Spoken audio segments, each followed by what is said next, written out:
Welcome back to another episode of the Girls Stop Playing podcast. I'm your host, Koereyelle, and here at the Girls Stop Playing show, we encourage you to stop playing with your potential and start working for what you want in life and in love.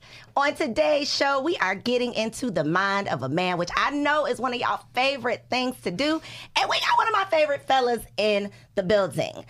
The one and only, the author, the relationship coach, Mr. Stephan is in the building, y'all. Did I say it right? Pretty damn good. I've been practicing for 10 years to get this name right, and I got it a little okay. So I'm proud of myself for that. So listen, for those of y'all who don't know, Stephan and I go like way back. Way back. I mean, I think it's like 2013. Something crazy, 2013, 2014. So to have this full circle conversation is definitely a treat. But before we get into it, we got to get things warmed up, okay? Okay. So we're going to play a little game. You ready? I'm Don't always be ready.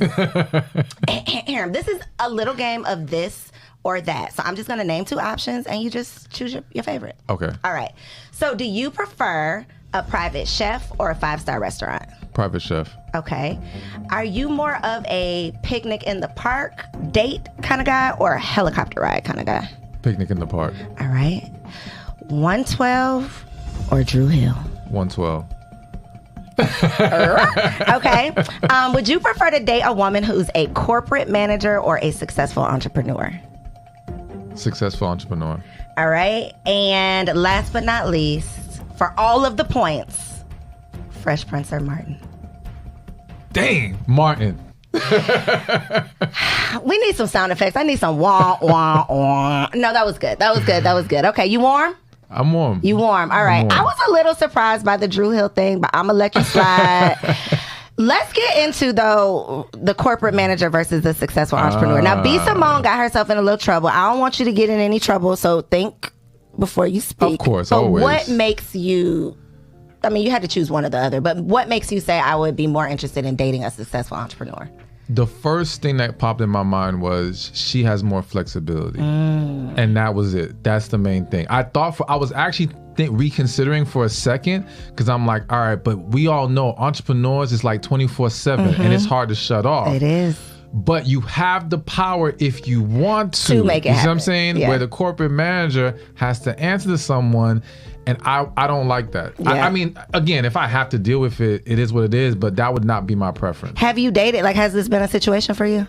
No, not really. So I think that's what B. Simone was trying to say. You know, the people just kind of ran with it. But I think that was her intention. And I have actually heard the opposite from an entrepreneur who had a preference of dating a woman with a typical 9-to-5 or a career for more of like the certainty of it and the benefits of it, you know, the insurance and the things and all of those things that come along with it. So I've heard both sides, but I definitely agree with you with the freedom and flexibility thing. I think it's like I couldn't imagine like the freedom and flexibility back when I was working the 9-to-5. So I think it's like you're on two different, wavelengths. Yeah, and I think the person who had that other perspective, I don't know their situation, but they may be speaking from a position of they don't have certainty of their own financial position, so they have to be more concerned with the woman. Yep. I have no concern. I'll just saying. We got you. Okay. That's no. Not an issue. No, we don't worry about issue. that. Okay. Yeah. So, with that being said, catch us up. What's your current relationship status? Single. He's single, ladies. Okay, so we're going to get into the shoot your shot section at the end of the show, so stay tuned. Oh, boy. But for now, I want to talk about the work that you do because it's so important. You are a certified relationship coach. I know that you are working with women from all, diverse histories, backgrounds, diverse challenges, but across the board, from what you're seeing right now, is there like a most common issue or concern or challenge that single women are seeking your help for? Okay, seeking. I think the seeking part is trying to just understand men, just trying to understand, like, what does he mean when he says this, or why is he behaving like this? Why won't he want a relationship? That type of thing. That's what they're seeking. What the actual issue is that I see that's common amongst women and people in general is a lack of healing.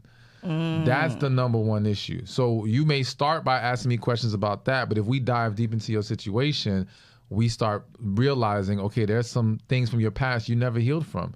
And it's contributing to why a lot of women's confusion with men is not because you don't know. It's because you struggle with embracing what you know and accepting your intuition, accepting the facts that's been laid out before you, because you don't want to have to walk away. You don't want to accept that reality. Because again, if a lot of times when you're coming from that place of lack of healing, there's just so many different factors that now play into why you struggle to accept what's really going on here. So to me, I'm really just helping you realize or confirm what you already knew deep inside. I'm not always, like, I don't seek to say some brand new stuff. I'm just saying what you needed to hear. How are women receptive to it?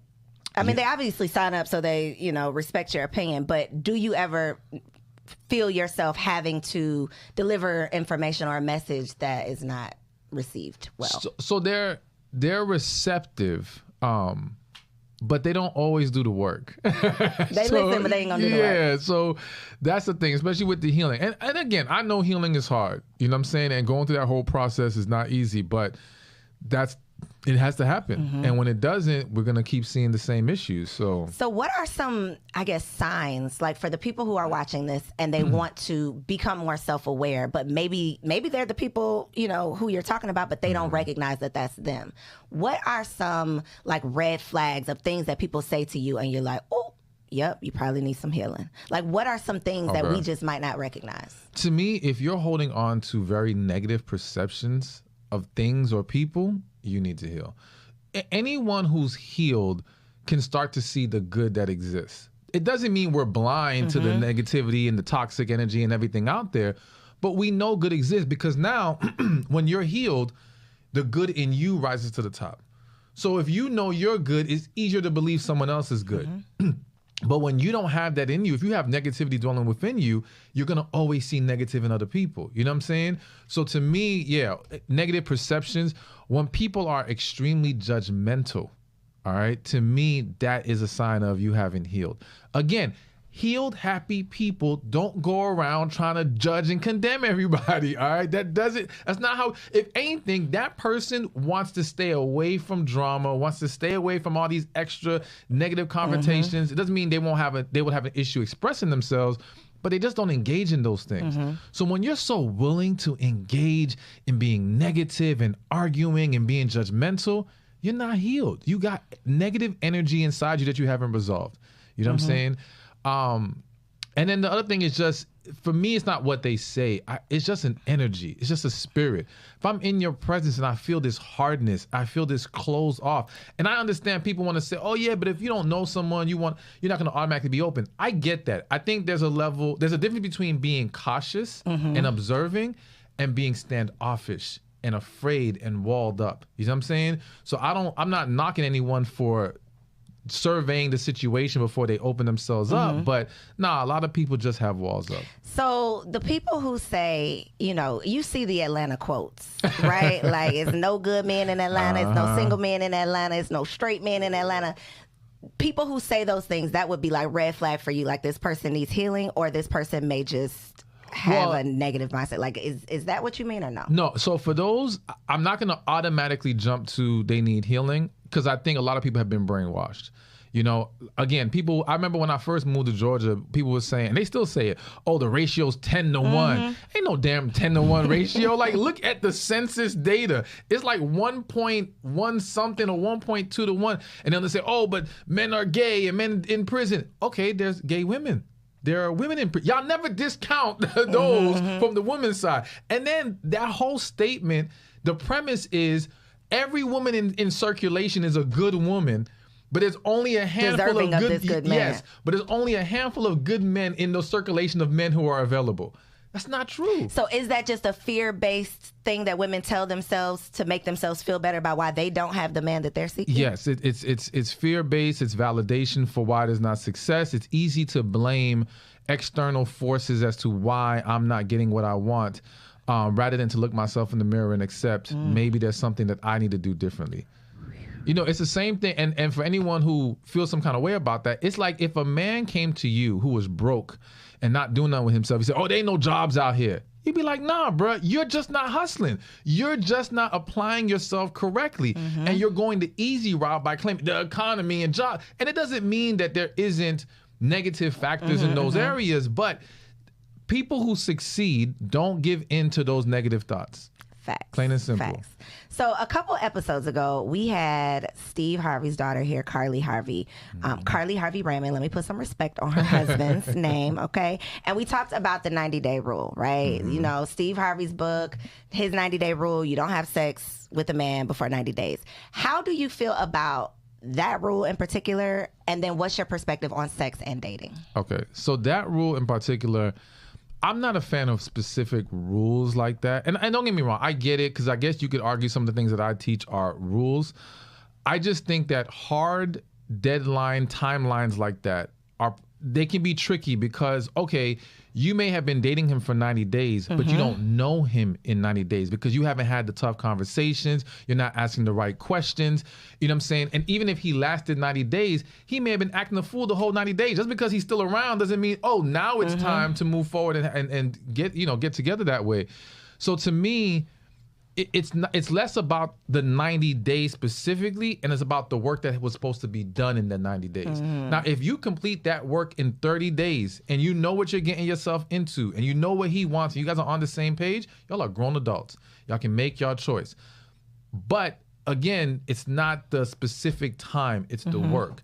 Now, as far as sex and dating, to me, I just think that people have to be honest with themselves about what they can handle. All right. We can go the spiritual route and say, wait till marriage, but we know realistically, most people ain't waiting.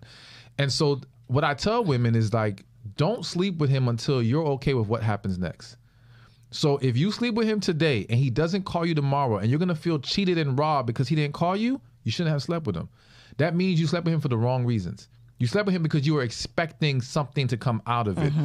If you sleep with him in the dating phase, it better be because you just want to enjoy this experience. That's how you're feeling. I'm not saying you should feel that way, but that's your choice. And at least now, if things don't go as planned, you don't feel like, oh my gosh, you know, I cheated myself, I lost, you know what I'm saying? Because that can be very discouraging and send women down a negative spiral from there. You know what I'm saying? So to me, it's just be honest with yourself about that, but also be honest about how long you need to have clarity on what's going on here. Sex can cloud judgment.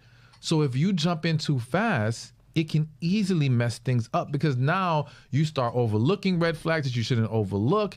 You know what I'm saying? And here's the crazy thing. People love to act like it's because it's good sex. There are tons, millions, hundreds of millions of women who have held on to men and it was bad sex. All right? The whole good sex thing is a cop-out. You became attached because emotionally you wanted to hold on to him, or by giving your body, you now become more emotionally attached to this man.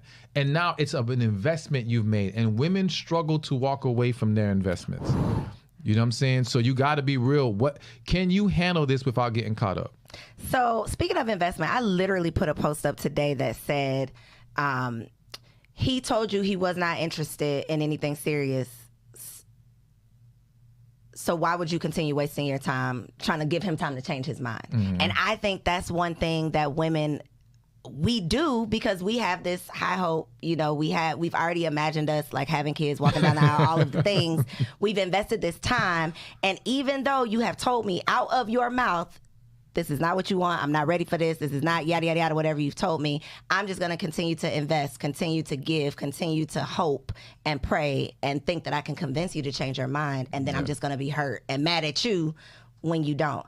So how do we get to the root of like, or is it possible for us to get to the root of like this men are from Mars, women are from Venus thing? Because I feel like we are so, like our communication is so bad because you're saying something and I'm hearing something completely different, or I'm hoping that you're saying what I want you to say, and if you're not, I can convince you to change your mind about it. What do we do about that? So I said at this event I was at recently that too many women are more focused on how they feel than what he said. So he could say, I don't want a relationship, but if she feels, but we could be great together, she will hold on to that rather than his actual words. And I think that the key for men and women to get past this whole men are from Mars, women are from Venus, we have to start to understand we're not wired the same way. And what would do best is if I'm a man, my goal is to get more emotionally in tune with you. Because I know that sometimes a woman is not going to always use her words to explain how she's feeling. She wants you to pick up on things because women pick up on things. Women see the details, so they want us to see the details. So we have to work on that. We won't ever be as good as women in most cases, but that's how we will be able to connect with her better. For women, she has to work on being more logical with her approach with him, all right? So he said this is what he said. Now handle it this way. Do not let your emotions control you. You have to learn how to master your emotions. This is where the emotional intelligence comes in. And I think when women start to, again, it doesn't mean stop being a woman, because I want women to essentially walk in their feminine energy, tap into that energy. So I don't want you to go away from that. And embrace the fact that you're an emotional creature. But you have to learn how to turn on that logical mind in those moments where it's going to be applicable. The same way the logical man has to turn on that emotional mind, that being able to get in tune with the spirit in those moments that he needs it.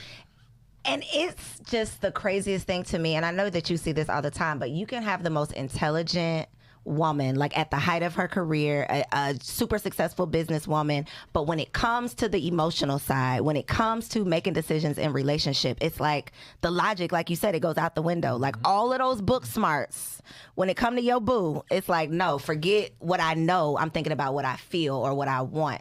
And that is where we end up, getting ourselves in trouble. And then we blame them for what we allowed them to do. Exactly. And that's why people who give great advice don't always take their own advice. Because once you become emotionally invested, it's like your brain gets scrambled. You just don't see straight anymore. So it's a struggle for everybody in that regard. So one of the things that I think is super hard for women to accept, or it's a fact that they just might not know, so I want you to speak it. How do men see sex? What is sex to men? Because I say this all the time. Like, I have been blessed to have an older brother, the homeboys. I've had these conversations with several men. A lot of women have not had this conversation with a man or heard a man having this conversation. So from a man, how do men view sex? All right, now real quick, I'm just gonna say that there's always exceptions to the rule. Go ahead and throw out the disclaimer. And some men are gonna see things differently. I think for the majority of men, sex is just viewed as a pleasurable experience. That's it, a pleasurable physical experience. There may be some emotion a little bit in that moment, but it stays in that moment for the most part. It's just not much more than that for the guy. Now, don't get me wrong. And when I say there's emotion involved, I think when he actually likes the woman, he's in love with her, then it becomes something more than just a physical experience, a chance to bond with her, get closer to her. But outside of that, yeah, it's just physical pleasure. Do men have sex with women they don't like? Hell yeah. Look into that camera. Look into that camera and say, yeah. Why? Why, Stephan? Oh my why? God. Not only do men, now again, not all men, but not only do men have sex with women they don't like, there are tons of men who have sex with women they're not even attracted to. So again, this is the men are from Mars, women are from Venus thing, because speaking for the majority of women, I can't even fathom a man on top of me that I don't like, I'm not interested in, I'm not attracted to. Like that, why would I do that? You all are totally... Well, so their heads are exploding right now, Stephan. Their heads are exploding. So now, again, I'm one of those guys where I cannot sleep with someone I'm not attracted to. I'm very visual. I need that stimulation. Thank if that's God, you not got there, some standards. Okay. I can't do it. But I know dudes that have none. As long as you got legs and something in between, it's a wrap. Okay. And they will have sex out of the mere convenience of it in that moment. Yeah. Yes. Yeah. Because again, it is simply a pleasurable physical experience. They're viewing that woman as a chance to get off. That's it. That's all it is. And so, yeah, and as far as not liking her, because the reality is that he only has to tolerate her for that moment in time. This is why he may have sex with you, but he won't be in a relationship with you. He won't even pick up the phone the next day, baby. He can't deal with you more than just that moment. But to engage physically, and again, in that physical moment, he doesn't have to worry about having talks with you and all this other stuff. So yeah, he can still enjoy you physically, but not care for you otherwise. So we're going to pause. A moment of silence for y'all feelings and your edges. Okay. Oh, boy. But I think, though, that, again, that's a major disconnect because women a lot of times mistake men wanting to sleep with them with men wanting to date them or court them or be in a relationship. And so I hear, shout out to Kevin Samuels, all right? Kevin said, one of the things that Kevin Samuels says often that I do agree with, though, is that you cannot count the number of men who have tried to holler at you or try to have sex with you as the number of men who are interested in getting into a relationship with you. And so I think a lot of times women are mistaking one for the other and thinking, well, men are interested in me. You know, I am a catch. And just because men are interested in sleeping with you does not mean that you are necessarily what men are looking for when it comes to a relationship. Or so marriage. what's the difference? What would make a man say, okay, I'll have sex with you, but that's as far as it'll go? So, okay, there's various levels to it. For some men, it could be physical levels of physical attraction. So, to put it in a more specific context so people can understand, if his standard for marriage is, I'm only going to marry a woman who's an 8 to 10 on a scale of 1 to 10, but he'll sleep with a 6. He'll sleep with a 5. You see what I'm saying? So there's enough, and maybe she's not that cute, but her body's banging. So he'll sleep with her because he really likes her body. He wants to try it out. I know that sounds horrible, but I'm just, that's a real it is thing. what it is. Let me put that in my notes because we gotta come back to that. Right? But again, he's not attracted to her enough physically to say, I want to spend my life with her. Because again, it's one thing to have to see you for the night. It's nothing to have to wake up and see you every day next to me. That requires a different level of attraction. Then, of course, there's just the qualities of a wife. Some women, again, may be really cool. And you may even enjoy hanging out with them, but you know you cannot deal with them over the long term as far as marriage. And let me say this. The reality is that women see the same issue or go through the same thing with men. It's just that women are willing to overlook those red flags and still marry that man. Yeah. But then be miserable and unhappy. The man knows, don't get me wrong, plenty of men choose horribly wives and partners. But a lot, like I remember one time in an Uber, a guy said to me, he was the driver, he said, you hear in society, women are always being told the fantasy of the one, waiting for that right guy, all that stuff. But what you see play out in dating and relationships is that men tend to hold on to that principle more than women. All right. Women know of the one connection, but the minute they see something that they want, for whatever reason, yes, I will make this work because this is what I desire right now. Whereas men, if they're just not feeling it enough, they're just not going to do it. And that's why I tell women, it's not a reflection of your value or your quality. Y'all two just don't fit together. He can really see or view you as a good woman, just not for him. So this is not a question that was on my list, but I just feel like because you're hurting feelings and snatching edges, we might as well just snatch the whole wig off. Because I have literally had a conversation with a man. I hope he's not tuned in. It's not my man, y'all. A man, not my man. But I've had a conversation with a man who has, going back to like the 90-day rule thing and men trying to fit into women thinking that they're being in control and, controlling how things are going, but men really having the big joker, like really, pulling the trump card. But I was having a conversation with a man who talked about a woman who had like a 90-day rule and she had verbalized it. Big mistake. So she talked to him about it. She's holding him to this standard and he literally told me, like, yeah, I just did what I had to do to get to the 90 days, just basically to get her back for playing games with him. Playing games with him. Like, he did all of the right things. Told me this out of his mouth, that he did all of the right things, had these conversations, like took her out, did all of the things to play the game. So what is your advice for women who are watching for the red flags, asking the questions, like thinking that they're doing their due diligence, and then they're just dealing with like a fraud? So I'm very skeptical of any situation that proclaims that this man just fooled you the entire time. I always say a lot of times women don't get played, they play themselves. All right? Girl, stop playing. They see something. They pick up, and even if you can't say you saw something specific, they sense, yes, they felt like something's not right. But again, they try to ignore it. So to me, you've got to be strong as a woman in the sense of accepting your intuition. Stop denying it. Stop running from it. And if you're spiritual, you've got to go to God and pray about the situation and asking God, not just looking for signs, hearing it in your spirit, like, this is what I need to do right now. Because I don't think anyone's that good of a liar. I think that you let someone talk enough, they're going to expose themselves. You just have to know how to keep them talking. And so that requires conversations, asking questions, diving deeper, because it's very easy for people to either, when they give you a BS answer, you can sense it, or they just dance around the situation or dismiss it altogether. You know what I'm saying? So, and then there's just certain questions that men will and women will expose themselves on. Like if you ask a dude questions about handling finances in a relationship, he's very likely to tell you straight up what it is. So if you don't like the way that he does things, you don't have to keep guessing. You know what I'm saying? But you just have to have those conversations. But we tend, when I say we, society tends to be scared to dive deeper early on. It's like, well, I don't want to run this person away. Yeah, but it's like, yo, if they run away because you're diving deeper, they're not for you. Exactly. That's the way you weed them out. Yep. And that was literally a question that I have here, because women do have such a hard time asking questions because they don't want to be annoying. They don't want to push too much. They don't want to turn you off. So how do you toe the line between being interested and being inquisitive and digging deep, but not like being annoying? Again, annoying is a perception based off of likability. Basically meaning, let's look at it from a woman's perspective. If 10 guys DM a woman right now, hey, you're beautiful, right? And you look at them dudes and all 10, they don't like them. So to you, they're annoying, they're thirsty, whatever.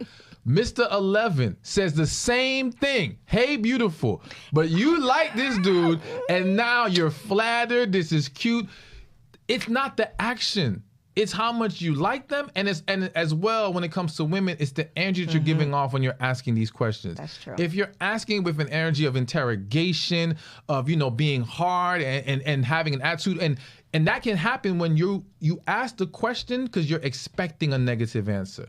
You can't go into the conversation expecting something bad. You have to go in, believe either clean slate or believing something positive, but prepared for something negative. You see what I'm saying? Because when you prepare for negative, you project that. And that's the energy that's making you come off annoying or what's wrong with her? Nah, she got problems and now I don't want to deal with her no more. So what are some of those red flags that women can be showing that they might not recognize, or that you don't know that you're presenting? Like, I might talk too much, but I don't know that I talk too much. I might say the wrong things. Maybe I'm not talking too much, but I'm telling everybody all my business on the first date. Like, what are some of the, give us the game. Like, how can they get past, we sick of these first dates, Stephan. We got to get past number one. Again, I think, remember, like somebody once said, rules are for people you don't like. So basically, when we like the person enough, we're way more flexible. So again, we have to understand that some of this is just based on the fact that it just wasn't clicking like that. There's no way around it. You can't force anything to happen. But one thing that popped in my head when you were asking that was, and I will say this, I think the average man doesn't even pay attention to this. I pay attention to this, and I still think it's something that women should be mindful of, is when he is talking, are you jumping in before he even finishes? Are you over talking him? Now, people will say, well, I'm getting excited. I don't mean to cut him. No, but it shows you're not presently listening. And if I'm talking to men, I'm telling them that's a red flag they need to be mindful of. Because now what's going to happen is, as you go further in that relationship and y'all having discussion, she don't listen no more. She always overtalks you, always jumps in, cuts you off, and that's going to cause a problem. And so now... I wanted to say something, but I was holding it in. and that's where a lot of things go wrong, because then what happens is, and it's a crazy thing, because so the woman kind of dominates the conversation in that way, jumping in, cutting them off. And a lot of men, instead of correcting that situation with her, letting her know this is not acceptable, they cower to it. And now they end up becoming more silent. But then that only pisses her off even more, because now you're not talking. Why aren't you opening up? So it just creates a snowball effect of negative problems, and it's like, it's just not worth it. So it needs to be nipped in the bud as early as possible. And of course, that goes for both sides. Both people need to learn to listen when the person is talking. Let them finish, then make your statement. So with that being said, do you recommend therapy for any relationship, for relationships that are moving towards marriage? Do you not recommend therapy? Like, what role do you think therapy plays in a relationship? Absolutely. Everyone should be doing therapy. I don't care if you're single, dating, married. Like, I hate the idea that people think, well, why should we go to couples therapy if we're just in a boyfriend-girlfriend relationship? Well, because you want to be more than that. Exactly. And even if you don't want to be more than that, it's to help you have a healthier dynamic. So one way or another, if you're going to remain in this situation and there are problems and you guys have not been able to resolve those problems amongst each other, then go to a third party. There's no reason why you shouldn't. So I definitely think, and especially before you get married. Especially. Like that to me is a huge mistake when people don't do marriage counseling before they get premarital counseling. So do you think it should be a deal breaker if you bring up the suggestion to go to therapy or counseling or whatever and your partner isn't prepared? If I'm honest, hell yeah, it should be a deal breaker. Please Only be because my thing is, if you are unwilling to seek help to rectify things now, what are we setting ourselves up for later? We're gonna, because we can't always do this ourselves. We're gonna need help sometimes. You know what I'm saying? So to me, that's just a really big problem. And I think if someone knows that by not going, I will lose this relationship, and they're still unwilling to go, they That just should tell you something, Exactly. right? That's enough right there. So there's this thought around dating someone's potential. And I have my own thoughts about dating potential, and my theory kind of got skewed with like Michelle Obama, because it's like, how can you argue with this? Like, how can you argue? And Michelle, it worked out for her, right? What is your advice for a woman who comes to you and she says, you know, she describes this man and she says she's dating his potential, like she sees what he can become? I don't necessarily think it's a cookie cutter answer, but what's your perspective on it? I say hell no. Okay, it should it is a not cookie be cutter. done. Yeah, it's cookie cutter. And let me use the whole Obama situation. There are people right now who invested in the lotto every week to try to win, and eventually won. That doesn't make it a good investment strategy. All right, just because one or two people have, and not just one or two people, just because a small segment of people, because there's always exceptions to every rule, have success, that doesn't make it the wise choice. So yes, Obama, she got lucky or she was fortunate, whatever the case may be. But for every one case of success, I got 1,000 more of complete failure and destruction. All right. So to me, it is extremely dangerous, because you have to ask yourself, if this person does not get better from here, will I be happy? There has to be a foundation. It doesn't mean we don't strive to continuously be better, but do they have a strong enough foundation that I can be happy with? Because you're not guaranteed change will come, all right? And unfortunately, the potential you see, they may not see in themselves.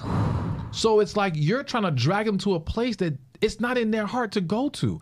It's almost like you'll have these scenarios where, let's say a guy is a plumber, and he's making 60 grand. And the woman gets with him, but she wants a 6-figure man. But she says, you know, he has potential. He could own his own plumbing business. But that joker don't want to own a business, all right? Everybody's not built for that. They're not wired for that. He is happy and content making $60,000, and I'm not saying that in a derogatory way. That's his thing. That's his thing. Exactly. If you now try to make him be more than that, he will start to resent you. Facts. And you will resent him if he's not moving his feet fast enough. So now y'all arguing about stuff because you're trying to make something to happen that never existed here. There was never real potential here. It's what you want to believe. And so potential sometimes is an imaginary perception.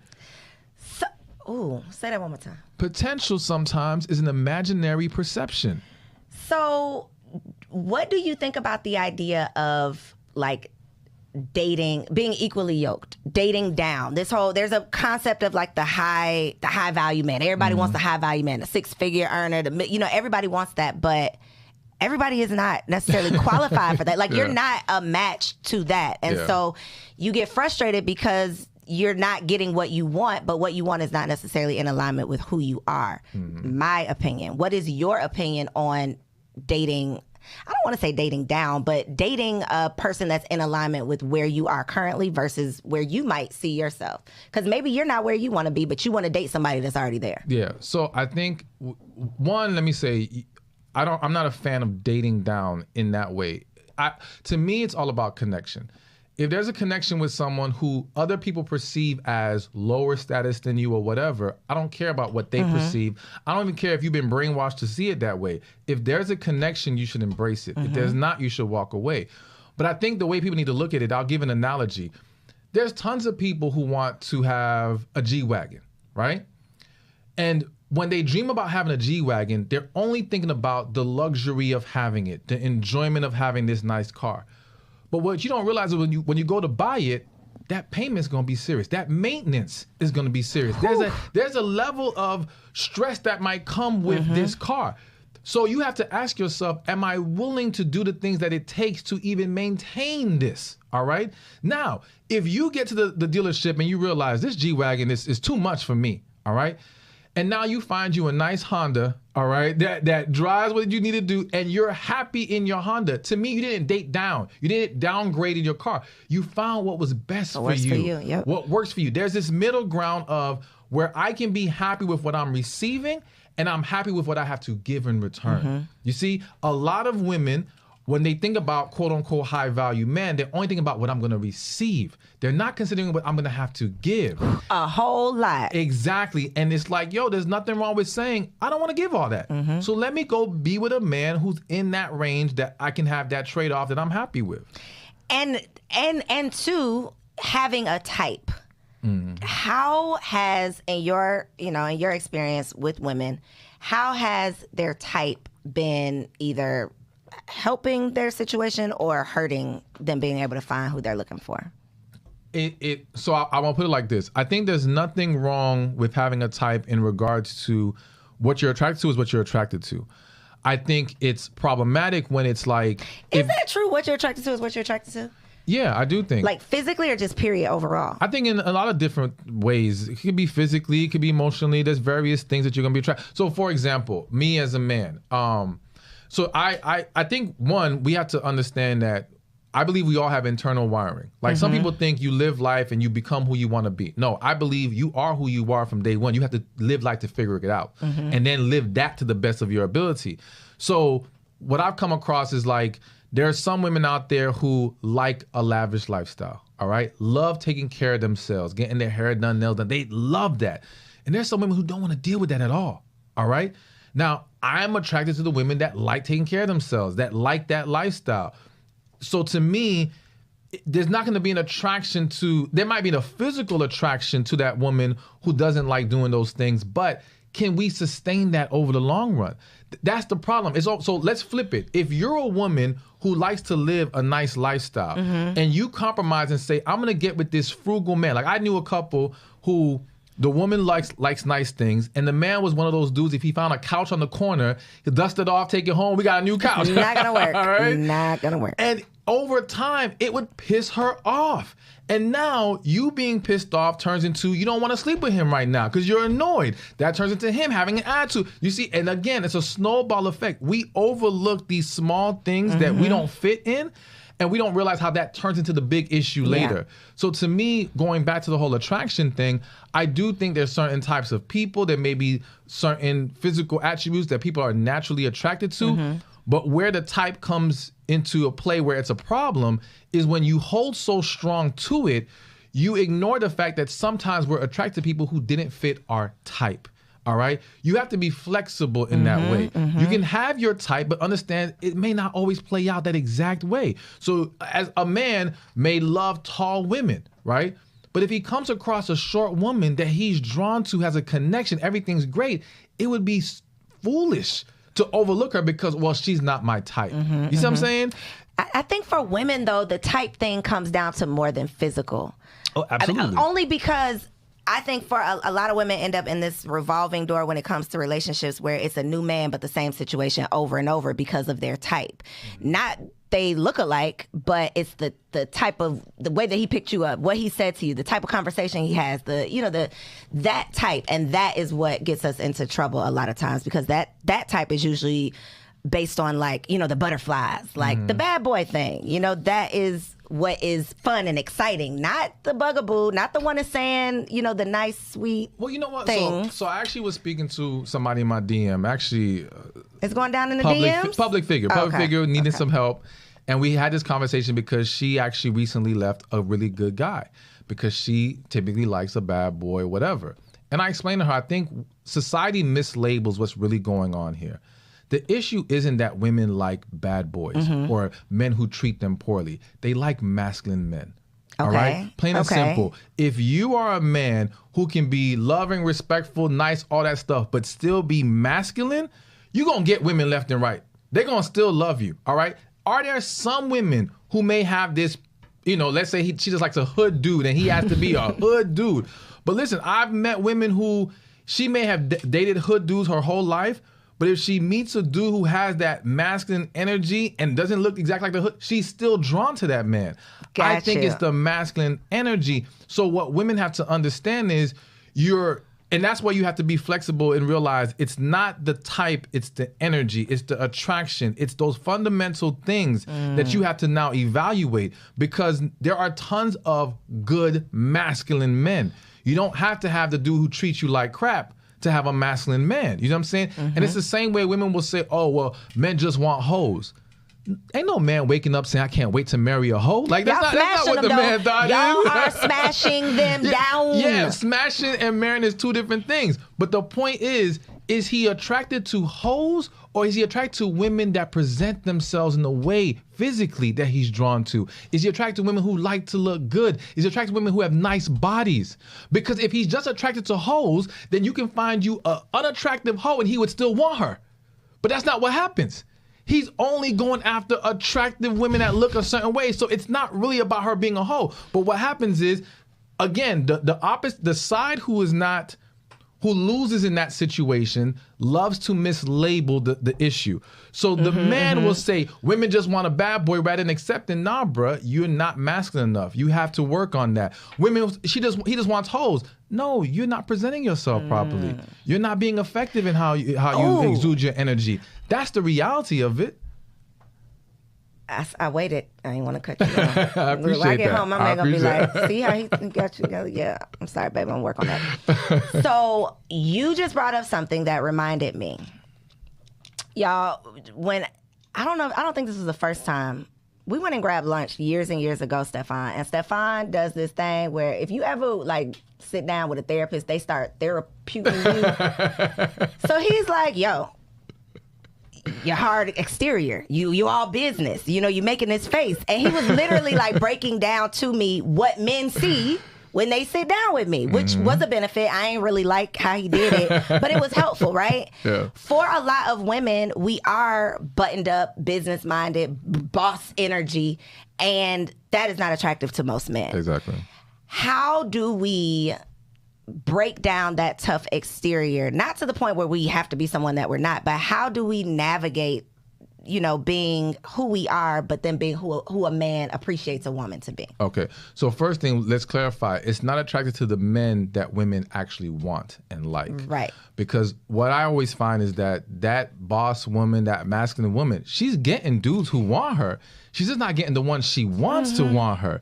That's the disconnect. So yes, going back to your question, it's about understanding that, one, how we perceive ourselves isn't always how others perceive us. So I always encourage women, like I have a membership group and I tell them, like, listen, ask men how they see you. Don't let your girlfriends tell you, because they're going to validate things. Because if they're negative too, they're not going to call you out for being negative. Or recognize it. Exactly. It's almost like, think about a morbidly obese person. They're not going to call out another morbidly obese person and say, you need to lose some weight. Right. What's wrong with you? You know what I'm saying? Because they're gonna validate that whole thing because they're walking in it too. So women have to be mindful of that yes, how you're coming off is going to have a huge role in how people receive you. And the pushback I get is, well, I am feminine. When I'm in a relationship, I'm sweet, I'm submissive, I'm this, I'm that. And I'm like, yeah, but how would he know that? You got to get there. Exactly. Yeah. You're not exuding that energy that lets him see that you have even that, I hate to use the word potential, but in essence, that's what it is in some cases. Or it's just you are that feminine woman. And so a lot of women think, well, he should take time to figure it out. Ain't nobody got time for that. Especially, again, this is where we're going into the type of man you want. You want some successful, well put together man. He don't have time to be surveying the situation and digging deep into every woman who catches his eye. Do you know how time consuming that is? And one of the analogies I love to use, because I even use this analogy in regards to why people should be using physical attraction as a evaluator for relationships.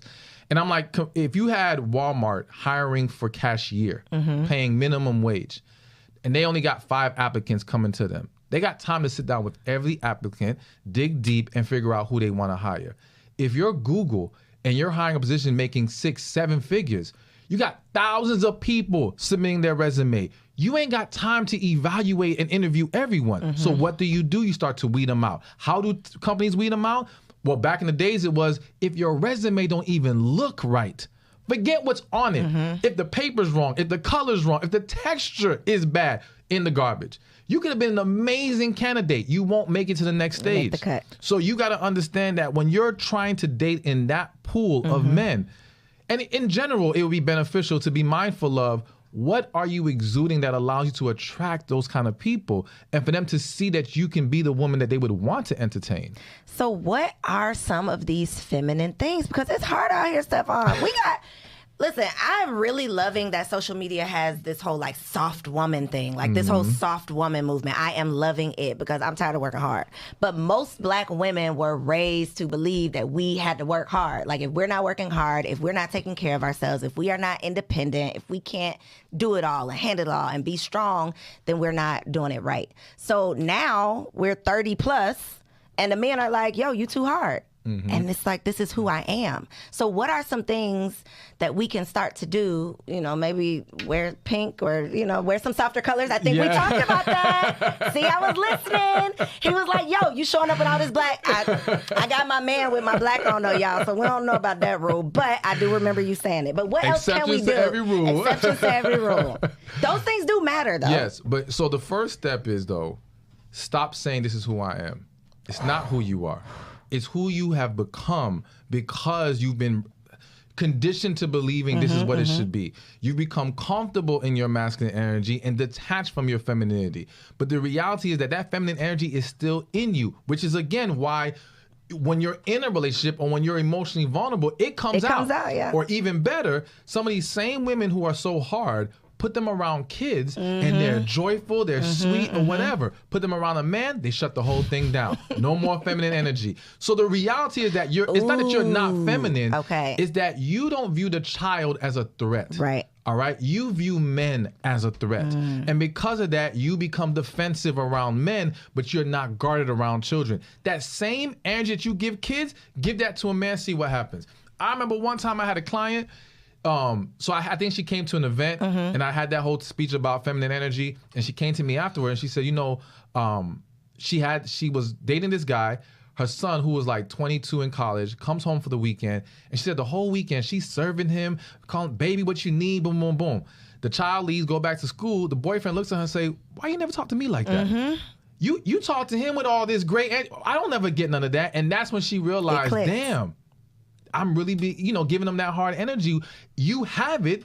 You just have issues stopping you from giving it to the man. I think you just saved some souls out there, Stephan, because I hope so. Listen, for a woman who presents with, some masculine energy, it's like learning a second language for someone to tell me to become feminine. It's like, well, how do you do that? But it is a totally different energy when a child is around. It's like, you just melt.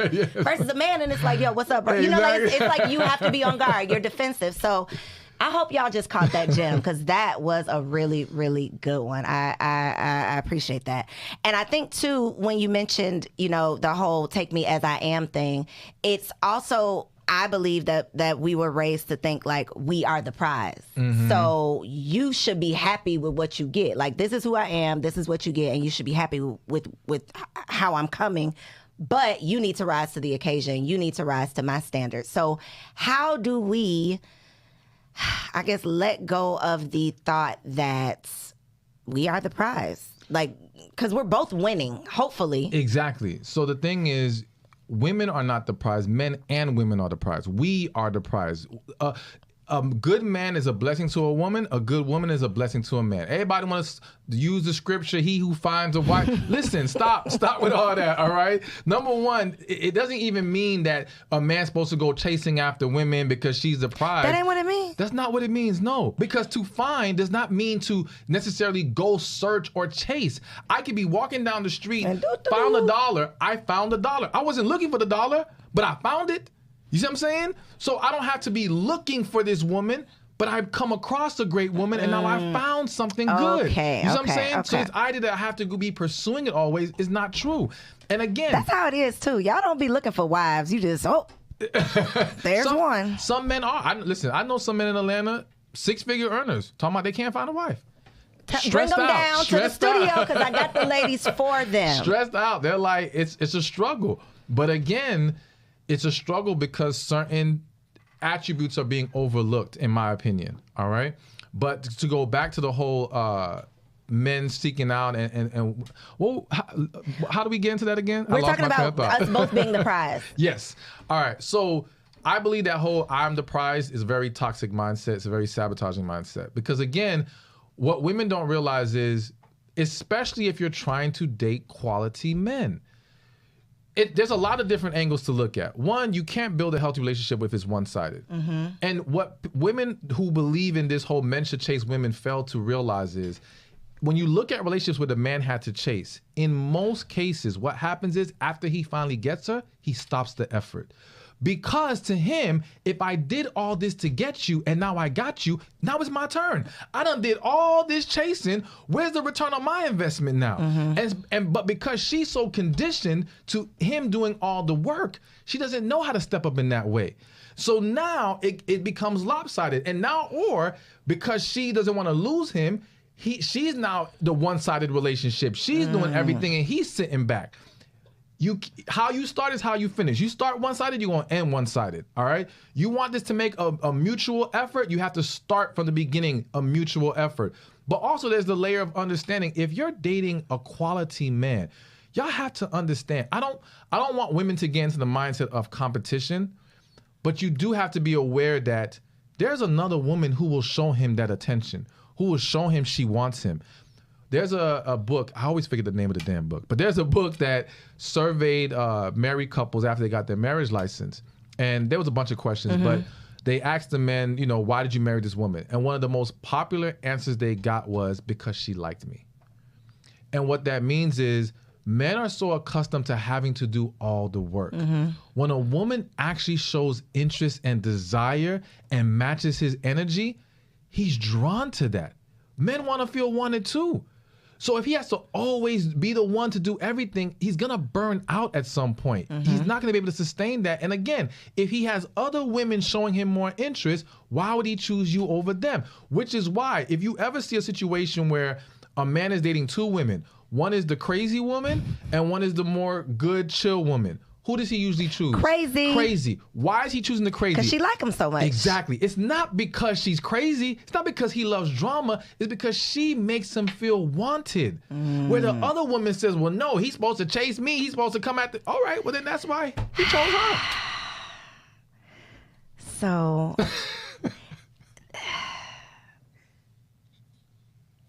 Y'all, I'm like,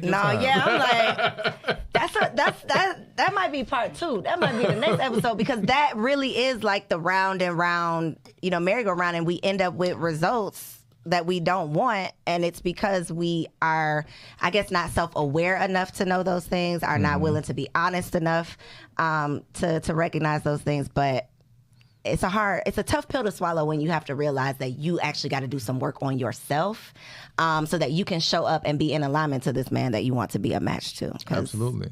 And I think the other problem is like the mentality of, when he shows me enough, I'll do this, is a problem. Even with the whole feminine energy, like I've seen, there was a quote, I forgot who quoted it, but they was like, a woman is going to be feminine to a man who makes her feel safe and all these things. And don't get me wrong, I do believe that a masculine man naturally pulls femininity out of a woman, all right? However, if you're making it his responsibility for you to be feminine, you lost. You should master your own femininity.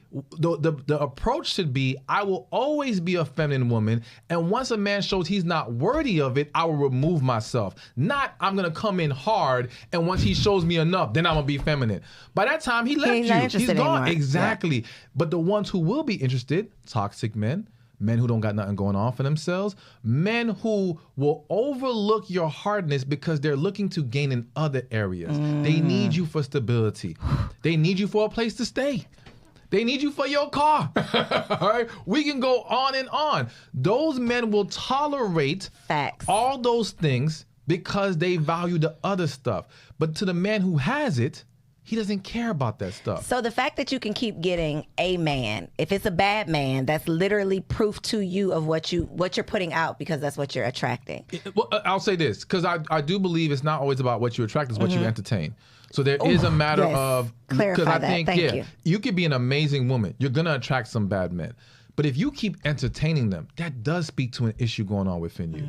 You see what I'm saying? So I ain't mad at you because that's what you're attracting, but why are you entertaining it? But yes, if all you attract is that, that's it, that's a problem too. You see what I'm saying? Wrong, yeah. Because if you are a woman that's exuding the right qualities, you're going to be able to say, I do meet good men. Even if you say, I haven't met a good man that I wanted, that's fine. But to say you're not meeting any, that's a problem. Red flag. Yes. Flag on the play. So for the ladies out there who are like, I want this to be my last season as a single woman, they just need a couple pieces of advice. Like 3 quick tips. 3 quick tips. 3 things that they can do right now. All right. I mean, besides all of the gems you've already dropped. I mean, because it encompasses everything we talked about. Healing is number one. You know what I'm saying? That's the foundation of it. So they want things to change, they have to heal. There's just no way around that.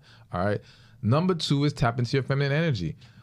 Women who tap into their femininity, they start winning, plain and simple. And not only does it get you the potential of relationship, business will get better. Life will get better. Everyone will want to be around you. And for those who don't think the energy is a problem, some of y'all don't like your own mothers, your own sisters. Why? Because they got an attitude. Why? Because they're so hard. So then why do you make excuses for that kind of energy when it comes to dating? If you don't want to deal with them, why would a man want to deal with them? And if she's like that with you, trust and believe she's worse with men. That's the other thing. I have to say this. That's something that women don't understand. Women look around and say, there's all these wonderful women. Y'all don't know what's going on behind closed doors. Some of these women are savage. All right? The things that they're doing to these men, y'all would be shocked, okay? Y'all have no understanding, because what y'all have to realize is, and I'm not saying you like you, but a lot of women in general, a lot of women do not reveal all the details to their friends because they view women as, she will turn on me and she'll throw it back in my face. And who else makes that complaint? Men. Men are afraid to open up because women tend to throw things back in your face. But when a man makes that argument, is that a woman he's thing? being ridiculous. It is more of a woman thing than a man thing, simply because the action of throwing things back in your face is someone who allows their emotions to get the best of them. And because women are more emotionally wired, they're more susceptible to having those moments. All right. So they just get caught up and then it comes out. And then they pull back once the fog clears. It's like, damn, what did I just say? Shouldn't have said that. It's more likely. Now, do men do this? Of course, because there's a lot of men who have not mastered their emotions. There's a lot of broken men. So I'm not saying that men don't do it, but because women are emotionally wired, they're more susceptible to having a moment where they lose sight and they throw things in your face or whatever. And again, y'all have experienced that as girlfriends. So why do you think she's so much better with a man? She's going to be worse with a man because she's more emotionally invested. The more emotionally invested you are, remember what I said earlier, once you're emotionally invested, the brain kind of scrambles. Yep. That's why you have to master that aspect. So healing, tap into your feminine energy. And this next one may not apply to everyone, but learn how to talk to and listen to God. Ooh. Plain and simple. So many women would save themselves so many headaches if they just listen to God. So many women would not end up in the wrong relationship if they just listen to God. There are situations where women might have met a great guy, and I believe in right person, wrong time, and things didn't go right now.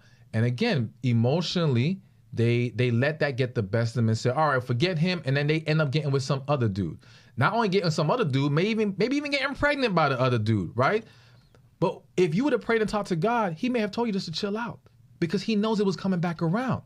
And when there's a connection, it always comes back around at some point. Let me not say always, but 99.9% of the time, it's going to come back around. The problem is, what have people done in the meantime to either allow you two to come together later or make it even harder? But again, aside from that, in general, it's just learning how to get in tune with your spirit, hearing God, letting God guide you. Because listen, my advice, other people who give advice, it's great. I want you to consider it, but I still want you to go back to God and pray about what you heard and see what applies to you. Yes. Look, we'll drop the mic on that one, but not really, because you got to let the people know. You said you have a membership. I'm sure they want to get in because they need more of these gems. So let them know where they can find you online, how they can get your books, all that good stuff. All right. So you can get into my membership going to receivingmyblessings.com. Come on now. Receivingmyblessings.com. Join today. There's gonna modules on tapping into your feminine energy, healing, hearing from God. Basically everything we talked about. All right, finding your purpose. All of that is in the program. We do lives twice a month. It's amazing. So check it out, receivingmyblessings.com. And on Instagram, he is at Stephan Speaks. Correct. Y'all, we are at Girl Stop Pod on Instagram. Make sure you are following us. Like, comment, subscribe to the show. And make sure you share this episode with a friend who wants to make this their last single season. Thank y'all so much for tuning in. I'll see you next week. Peace out. Girl, hey, I hope you enjoyed that video. This channel is all about encouraging you to stop playing with your potential and start working for what you want in life and in love. So make sure you hit that subscribe button so that you'll be notified when the next video drops. And comment below and let me know what you want to see on the next video. Peace out.